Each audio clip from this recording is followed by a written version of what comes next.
Good evening, Mr. Johnson, Mrs. Silvers, our administrators, esteemed faculty members, honored guests, parents, and extended family.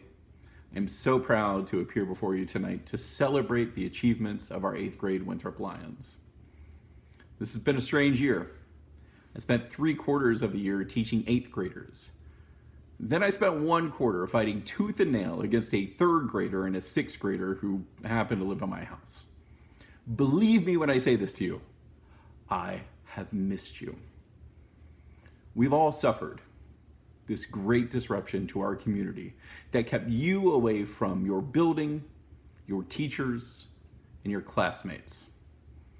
Looking back at this year's students, you'll recall that in Q1, you covered the European settlement of North America with Mr. Meyer, while then in Q4, we focused on making history ourselves, becoming the first ever class of fully virtual learners. In Q2, Mrs. Hicks instructed you on separation of mixtures and the elements on the periodic table, while in Q4, we learned all about viruses, antibodies, and transmission rates.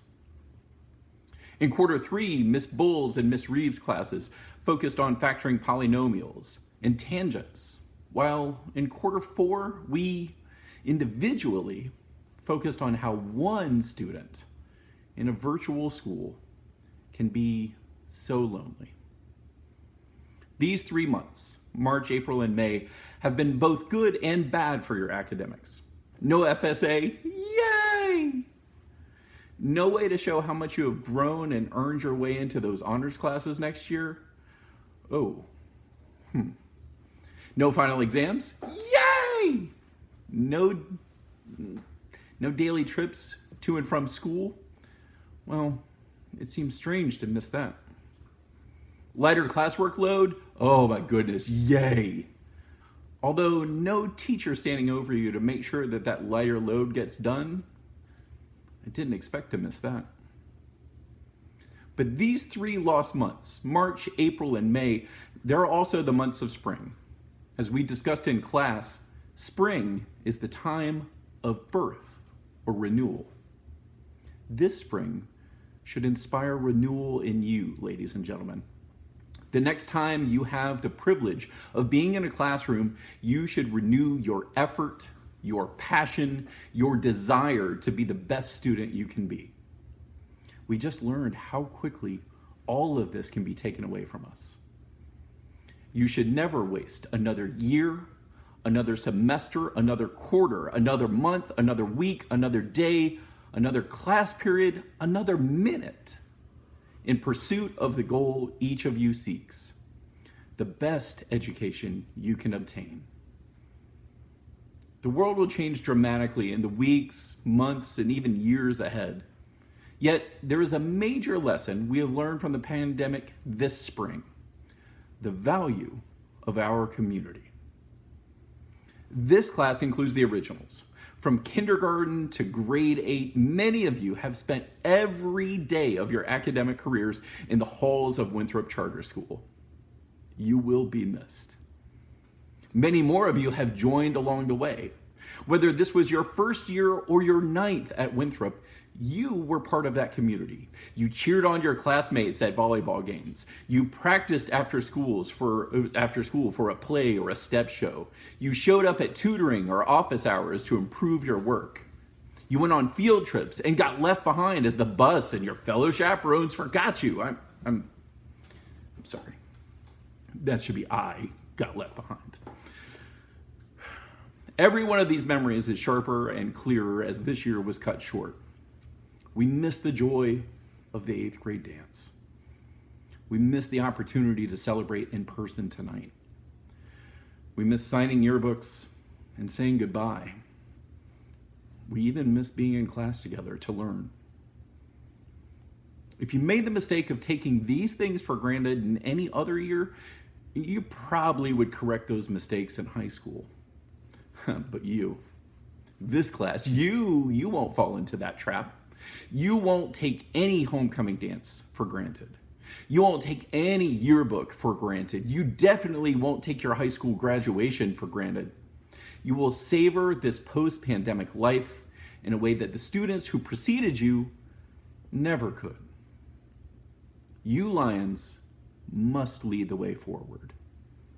Trust in your ability, as you have merely scratched the surface of what you can do. Don't fear mistakes.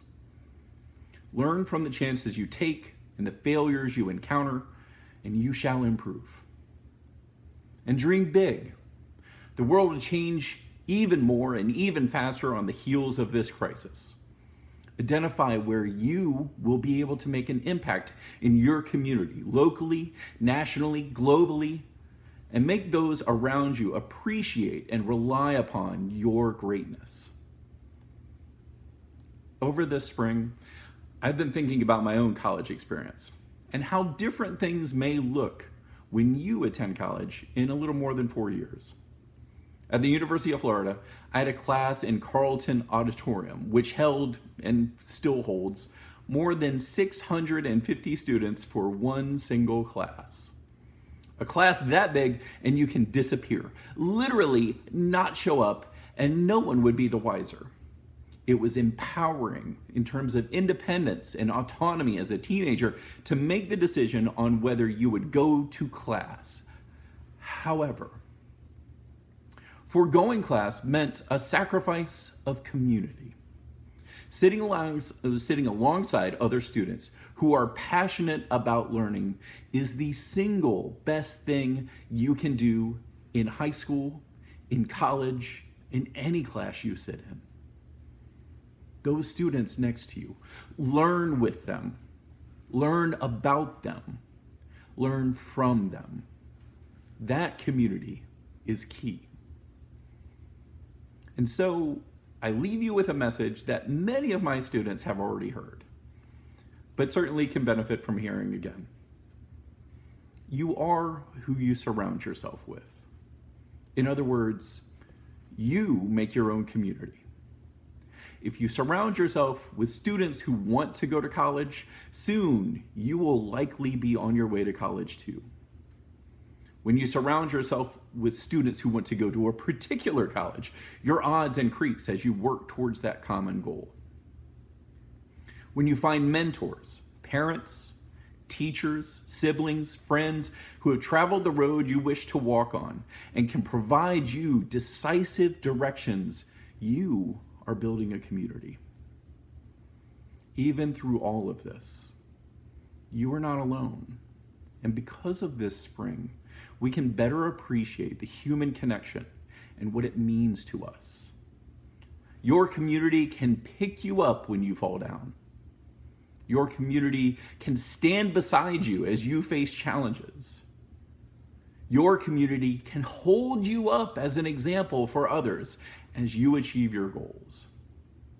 Your community is key. Cultivate it, as it is critical. As you leave Winthrop, please remember, you are not alone on this journey. Even though we are separated tonight, you are not alone. Just like me, I didn't have to stand alone in Washington, D.C., watching that bus full of students, including every single student that I was personally in charge of on that trip, pull away from me. I had a community at that point of runners who bonded with me as we sprinted after that bus. You too always have the Winthrop community as the foundation for whatever, and I mean literally whatever, comes next. I speak for all of the adults gathered here tonight. We are so proud of you. Keep working hard.